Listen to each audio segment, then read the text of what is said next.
start to finish. It's the restoration of the last HEMI. Okay, here we are back with the last HEMI. For those of you who've been following the project updates, here we go. I have completely polyestered, underside, inside, engine compartment, trunk, resanded everything.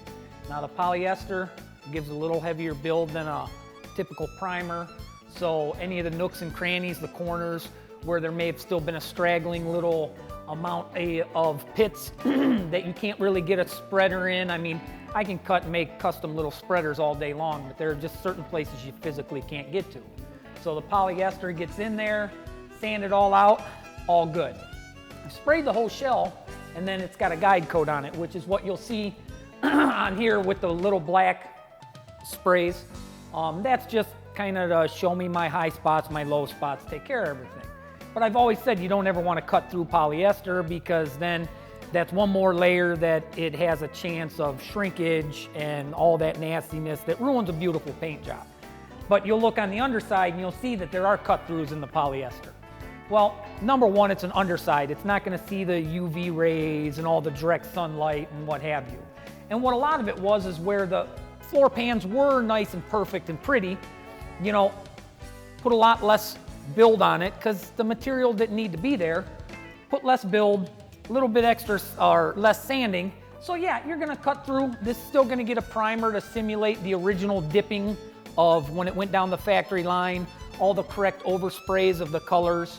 So, you know, a little bit of cut throughs here and there are not a big deal on an underside. Again, on a body, a top side, you cut through, you really should respray, do it again. But for this, perfect, good to go.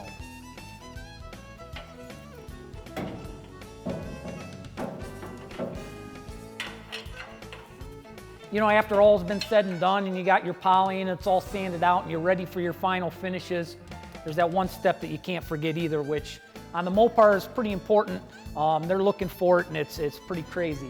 Your seam sealers. Now, of course, inside the quarters, we have to put the sound deadener, all that stuff that all the Mopar guys look for. The other thing is all the seams. Now, granted, this car was dipped. Everything was clean, everything was beautiful, and then it was submersed in e-coating, so between the seams should be nice and clean, but also that means every bit of seam sealer is gone. So we redo all the seam sealers. There's many different ways to do it, brush it on. There's guns, caulk guns, you can caulk it on, but the way Mopar did it too, they also had a brush stroke to it from all the research that I've done. And Mopar probably was one of the sloppiest of all the seam sealers too. It was very slapped on, really sloppy. Now, you want to duplicate that finish, but also don't forget, you want to use the seam sealer for what the seam sealer is used for. It's supposed to really protect that seam where there's overlapping metal. Make sure you brush it in there pretty good so it gets in there. You know, not everybody's going to take their car this far and go as nuts as we did, but seam sealers kind of to help protect that seam from moisture. So spread it on good, do it real nice. Don't forget to not make the mistakes that I have seen made. A lot of times the cowls of these cars rotted out for a couple reasons.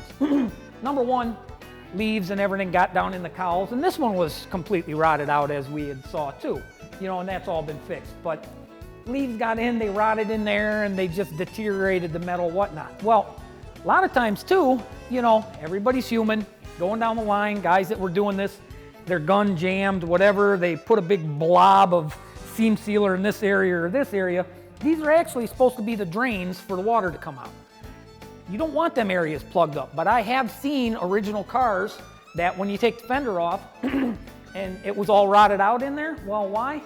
Because the drain was so plugged up, when they had seam sealed across it, they put a big bump there, so you always had standing water. What's standing water going to do? It's just going to rot. So make sure you pay attention when you're doing something like that. Stay away from them areas. Even if your car had it before, I know you don't want to do it again, just like the factory. Even though we're trying to replicate factory, don't replicate the bad mistakes, only replicate the good stuff.